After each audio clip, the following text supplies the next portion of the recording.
Joey Logano through 3 and 4 for the final time. There's the contact. He does get to him. The 11 on the inside. He gets into the wall. Dillon's going to win it at the line.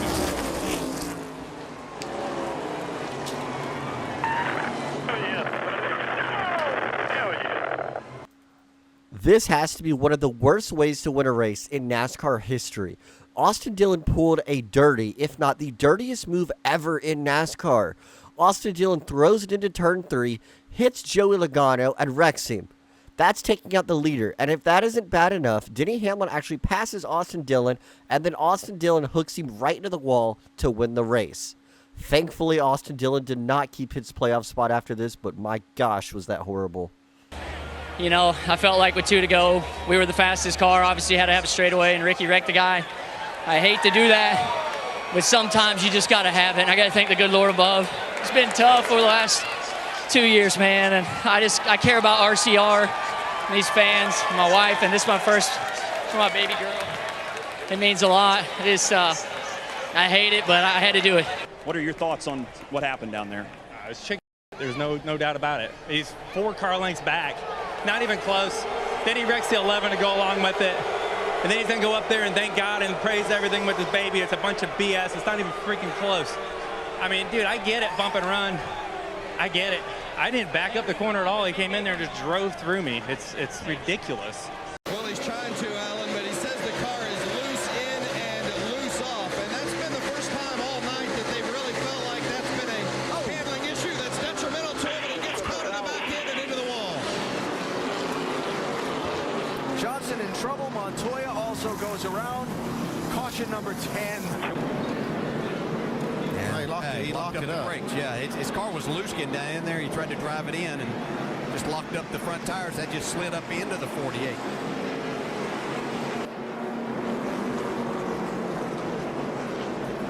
Wow.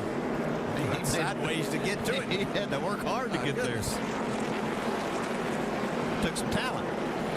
He's a 5-time champion. These two drivers right here are proven champions in NASCAR. They're proven they could know how to wheel a race car. They know how to win races. But do they know how to control their tempers? Not on this night. Jimmie Johnson and Kurt Busch got into each other late in the race at Richmond, and then payback ensued when Johnson intentionally crashed Kurt Busch and ended up wrecking himself. Regardless of the situation, these two drivers actually had it out for each other because they also had previous altercations from previous weeks at Pocono just a few weeks prior. Brad Keselowski and Austin Dillon ran into each other under caution in New Hampshire in 2022. These new NASCAR next-gen cars are so stiff you can't even spin somebody out. And if Brad Keselowski was in any other race car, he definitely would have been able to spin out Austin Dillon on the backstretch. Greg, what happened? I tore my rear bumper cover off.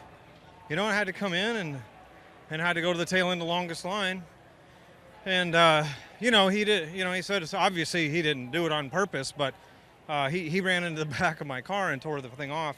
I have to look back and see what happened, but, you know, we drove all the way back to 10th from the back of the pack, and we were one of the only cars that could do that, and it just frustrates me how good my car finally was at Martinsville.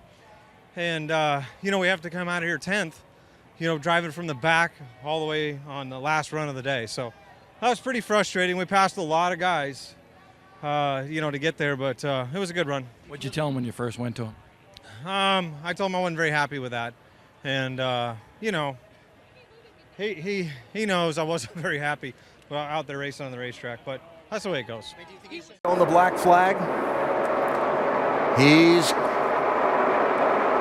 turning Clint Boyer into the wall, collecting Joey Logano. Caution flag is out. That was a real active champion. Almirola slides in. Did the leader take the white flag before the caution came out? Let me to the garage. Straight right.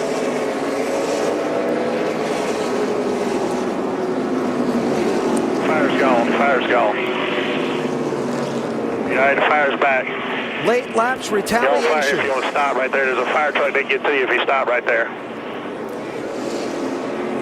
Checking with NASCAR. The caution was out before the white flag. We're not done with this race yet. No, it's down. Now it's down. You're good. Just stay on.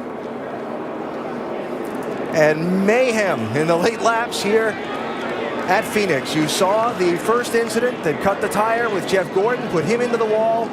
He basically waited on Clint Bowyer to come around and took him out. All this was happening right in front of Brad Keselowski, and he was racing Joey Logano, and I was afraid they were going to get caught up, or Brad was going to get caught up into it.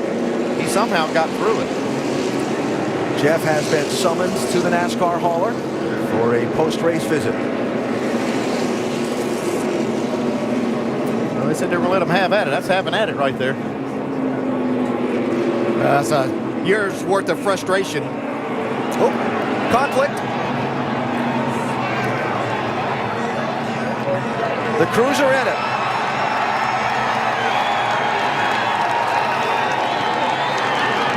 And somewhere in the middle of that is Jeff Gordon.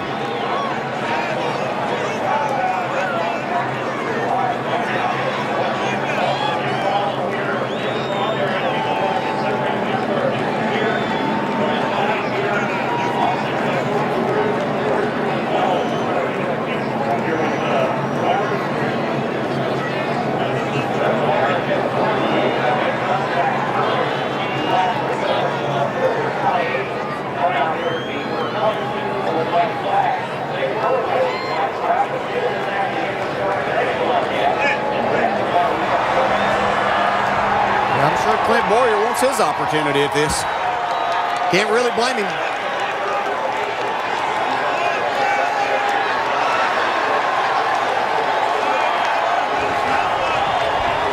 That's stupid.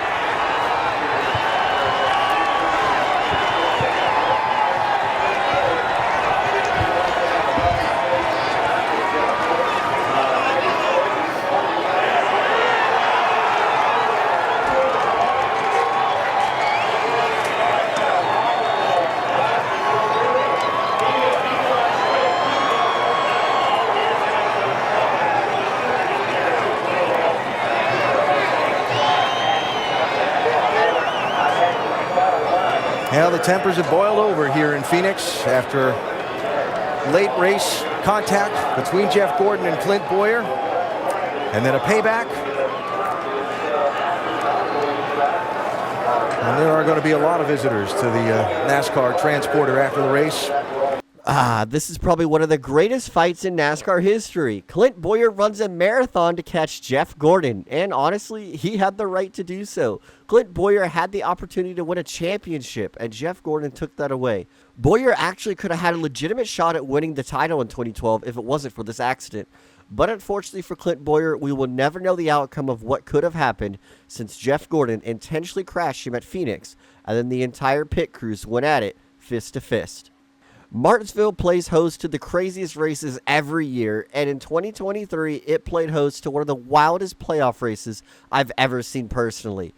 Austin Hill, Sheldon Creed, and Justin Allgaier put on a fantastic show for these fans, but it didn't come without some controversy. Who was at fault? Was it Hill? Was it Creed? Regardless of it, it made for some great racing and some great television. Back to the gas they go.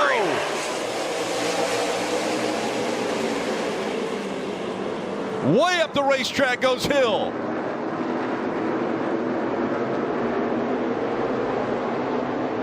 Creed into the back of the 21. He doesn't push him up high enough, but here he comes. He gets to the inside. The white flag's in the air. One more time around, the 7 got into the wall. Now Creed pushing the 21 up the racetrack. They're side by side. Creed has to win to make it into the championship 4. He's never won in the Xfinity Series. They smoked the tires. Here comes the 7. Contact made. The 7 of Allgaier on the inside. Creed, Allgaier's going to win in Martinsville.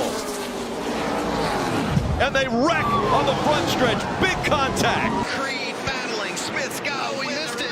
He missed it. There's Hunter Nemechek. Creed is in the wall, and now Hunter Nemechek is in. John Hunter Nemechek. He's got a flat left rear. I think Creed's got a flat left rear. He's going to end up wrecking. Did he jump too soon? We'll have to see what NASCAR says. Oh, there's contact between our leaders.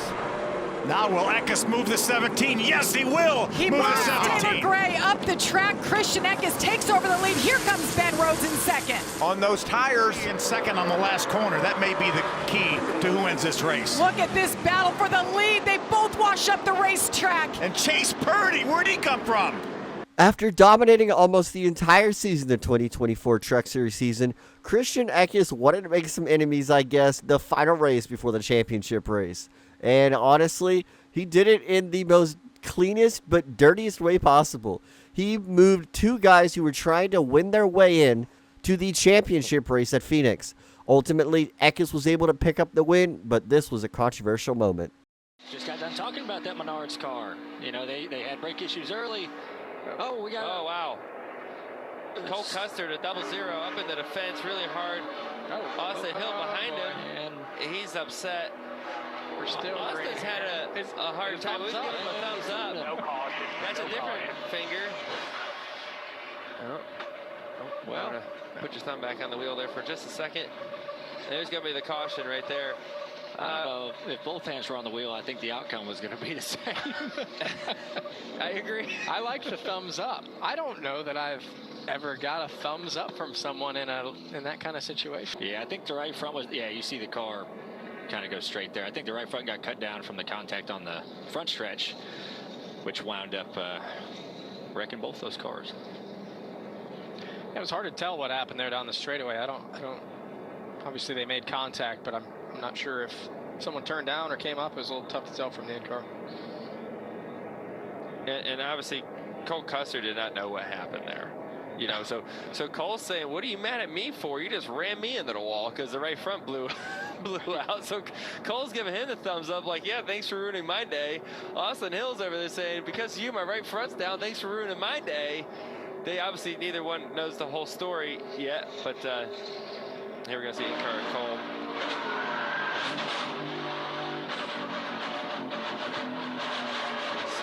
Trying to figure out what happened there. One driver I would never want to make mad in the NASCAR Xfinity Series is Austin Hill, because he'll just whine about it. Austin Hill is the biggest whiner in the NASCAR Xfinity Series. He continues to crash people, but then when he gets crashed, he throws a tantrum and will retaliate. This is how Austin Hill is, and he's always been like that. Austin Hill is one of the toughest drivers in Xfinity, though, and I'll give him some credit. He held his ground here, but honestly, he was in the wrong in this one.